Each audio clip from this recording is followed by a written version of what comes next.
Hey, welcome back to the channel. My name is Siim Lund, and in this video we're going to talk about cold exposure and muscle growth. How does things like ice baths and cold showers, how do they affect building muscle, bodybuilding, and making gains?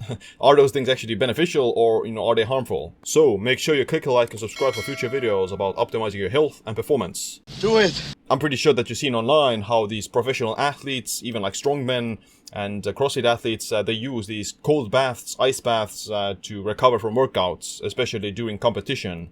But, from my own research, I've actually come across a lot of studies that show that this exposure to cold after a workout, especially resistance training workouts, can have a negative effect on specifically muscle growth, muscle hypertrophy, and some of the adaptations that you experience in regards to strength and muscle adaptations. Disappointed! So there are actually a lot of studies that find this, 2015, post-exercise cold water immersion attenuates acute anabolic signaling and long-term adaptations in muscle to strength training. So in one study, 21 physically active men strength trained for 12 weeks, 2 days per week, with either 10 minutes of cold water immersion or active recovery after each training session. Strength and muscle mass increased more in the active recovery group than in the cold water immersion group. So this is one study. There's actually several more of them. Post-exercise leg and forearm flexor muscle cooling in humans attenuates endurance and resistance training effects on muscle performance and on circulatory adaptations. So the cold basically has this anti-anabolic signal for the muscles for several reasons, which we'll discuss shortly. Strength training adaptations after cold water immersion. Long-term strength training adaptations in trained subjects can be negatively affected by cold water immersion. So people who are doing a ton of cold water immersion after strength training or resistance training, they over the course of time, they're gonna see basically slower gains or some reduced performance.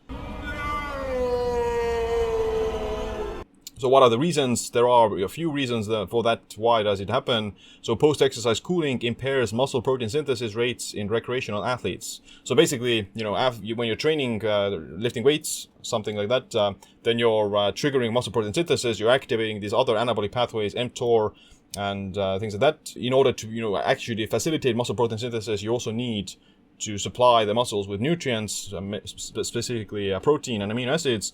So the cold is going to shut down some of that signal, and basically, as a result, you can experience less muscle growth from that, a little bit at least. And there's other things as well. Cold water immersion blunts and delays increases in circulating testosterone and cytokines post-resistance exercise. So resistance training also increases testosterone.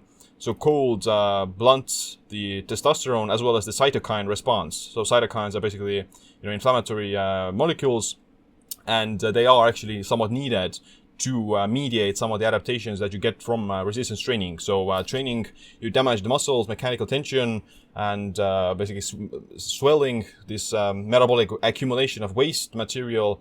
That is actually a signal for muscle growth. Your body needs to overcome this damage or this inflammation, or it at least signals the body that it needs to be stronger in the future and build muscle. Whereas if you use something like the cold, then you're shutting down the inflammation. You're burning off that, cooling it off, and that therefore some of the signal also goes away. So some of the positive signal for inflammation is actually needed for at least partly getting some of the benefits from exercise. All right, everyone, chill. But fortunately, not all training, not all exercise is the same. Different kinds of exercises have different effects on the body, and they're doing it for different reasons. Someone who isn't interested in building muscle, then using the cold can be actually something that they want to do, because of the cold does have actually also a lot of studies that it helps with just a faster recovery. So if you use the cold after workout, the next day you're basically able to exercise faster, or you're recovered faster because of the cold shutting down the inflammation. So if you're in a very high frequency training routine, like a competitive athlete, then it does make sense for you to take an ice bath after a workout, because you need to be training the next day again, or even the same next day. Like CrossFit athletes, especially during their competition season, they're training, several times a day, 5 times a day even, and they need to be recovered fast. So the cold after their workouts is a way of basically making it happen. Whereas, at that time, you don't want to have the inflammation there. You don't want to have the muscle soreness, things like that. You want to actually be anti-inflammatory with the cold and reduce the soreness. But regardless, at least this study also finds that the the strength gains may not disappear completely with the cold, but you do lose the hypertrophy signal. So hypertrophy, muscle hypertrophy, describes adaptations to the muscles. Like usually it refers to muscle growth, and there are different kinds of hypertrophy. Sarcoplasmic hypertrophy is basically the bodybuilder approach, where you're causing this muscle swelling and bigger. The muscle gets bigger and holds more water and things like that. And that you need more inflammation for that as well, because of the same inflammation makes you hold water and creates this swelling effect. Whereas for strength training, powerlifting, weightlifting, like gymnastics even, for that is a different kind of hypertrophy. It's a myofibrillar hypertrophy, and that is the muscle fibers are more dense, smaller, they're more compacted, but they're more like powerful, more stronger. So you have less size, but you're more rapid or more explosive, if that makes sense. So yeah, like apparently like the cold water may have like a bigger effect on the sarcoplasmic hypertrophy, which refers to like bodybuilding and building muscle, because you're shutting off the inflammation, whereas that may not happen completely with the myofibrillar hypertrophy that is responsible for strength and power.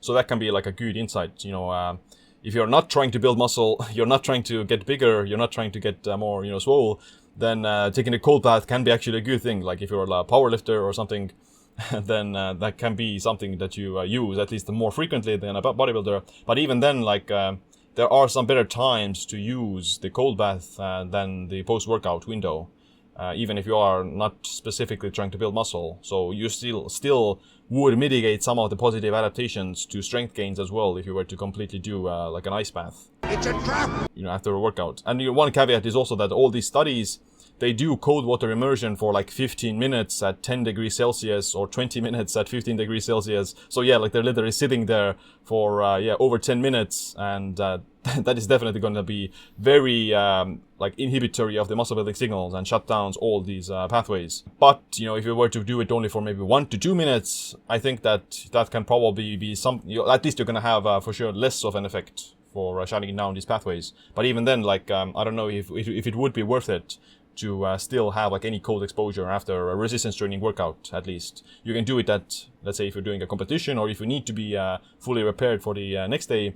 But I'm personally not doing any cold exposure after if I lift weights or something. When it comes to like other sports, then high intensity interval training is also similar, that it apparently doesn't alter these HIIT adaptations related to like anaerobic performance and cardiovascular and performance. So that is actually somewhat beneficial, because you are reducing the soreness, as well as like competitive cyclists or like more cardio sports, endurance cycling.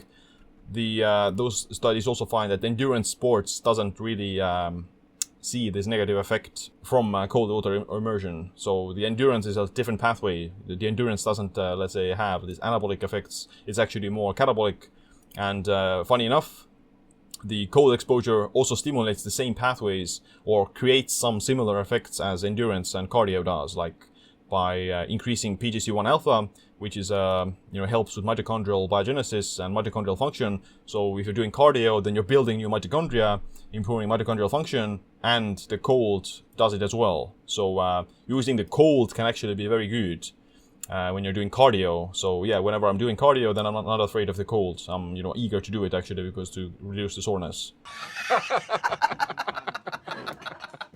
This is also where like the sauna can actually be super amazing for post-workout, because with the sauna you're not seeing this shutdown of the anabolic pathways. You're actually seeing the opposite. You're seeing an increase in blood flow, increase in the delivery of nutrients into the muscles, as well as the increase in growth hormone. So the sauna is actually the thing that I would do after a resistance training workout, because you're literally also improving recovery, but you're increasing growth hormone and things like that, which are beneficial for muscle growth and strength adaptations. So when it comes to cardio, do the cold on rest days. Do the cold. You can do the cold before a workout as well, because it doesn't matter what you did before the workout. After the workout, I wouldn't recommend doing the cold exposure for at least like 12 hours at minimum. And with the post-workout, it's much better to do like the sauna or something heat related. And if you want to learn more about the hot and cold, as well as exercise and other ways of biohacking yourself, then check out my book, Stronger by Stress. But other than that, thanks for watching this video. Make sure to click like, subscribe, notification bell as well. My name is Steve. Stay optimized, stay empowered.